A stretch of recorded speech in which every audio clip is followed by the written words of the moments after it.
تعلق حضور کی ذات سے تھا، اور ذات جتنی افضل و اعلیٰ ہوتی ہے آزمائش اور امتحان اتنا ہی بڑا ہوتا ہے، آزمائش اتنی ہی بڑی ہوتی ہے۔ یہ تو کنفرم بات ہے کہ میں آپ سے سوال کروں پوچھوں، یہ بتائیں کہ حضور شہید ہوئے؟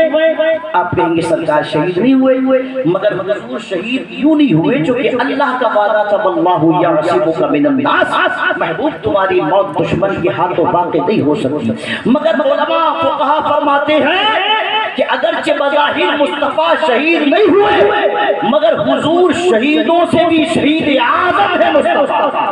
اس لیے کوئی بھی چیز نعمت جب بنتی ہے جب وہ دامن مصطفیٰ سے ہو کر گزر سمجھے۔ اگر حضور کے دامن میں یہ نعمت نہ ہوگی تو قیامت میں جب کھلے گا آباد لاباد، تو یہ کیسے ہو سکتا کہ دوسرا نبی وہ پیش ہو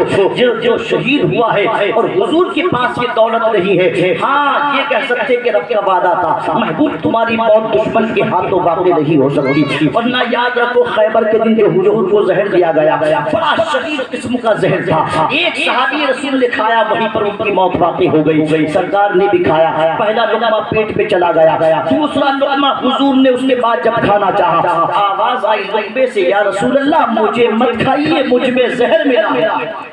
مجھ میں۔ یہ آواز پہلے بھی تو آ سکتی تھی، پہلے کھلانا منظور تھا تاکہ اتنا جو شرائط ہوتے ہیں شہادت کے، جو اجزاء ہوتے ہیں، وہ زہر اتنا پیٹ میں پہنچ جائے جو شہادت سری کے جو اجزاء جو اقسام ہیں وہ مکمل ہو جائے، اور حضور کے وصال کے وقت اسی زہر کا اثر پھر زندہ ہوتا۔ شہادت جہری کی ابتدا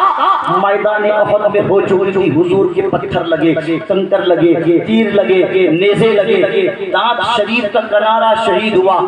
خون اتنا نکلا کہ ایڑیوں تک پہنچ گیا، غشی تاری ہوئی، نالے نے مبارک خون سے بھر گئی، صحابہ کرام اٹھا کے غار میں لے گئے، آج بھی وہ غار موجود ہے احد کے پہاڑ پر، وہاں جا کے سرکار کو بٹھایا اور حضور کو وہاں لے کے خبر مشہور ہوئی ماں کہ حضور کا وصال ہو گیا،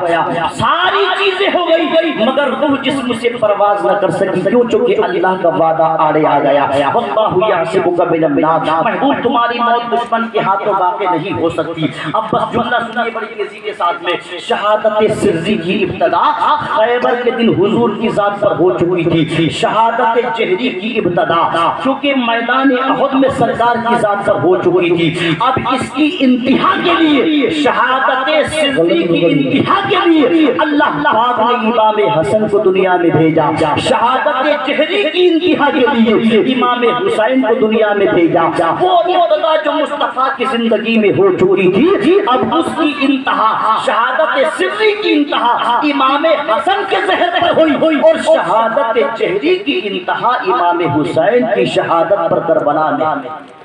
بے شک بے شک تعلق مصطفیٰ کی ذات پاک سے تھا، تعلق مصطفیٰ کی ذات پاک سے تھا، اس لیے وہ تمام آزمائش جو پچھلے انبیاء کرام علیہ السلام کی ہو چکی تھی وہ سب کی سب ذات شہادت حسین میں جمع کر دی گئی، جو کہ اس کا تعلق مصطفیٰ کی ذات سے تھا۔ بڑی تیزی کے ساتھ آگے بڑھے،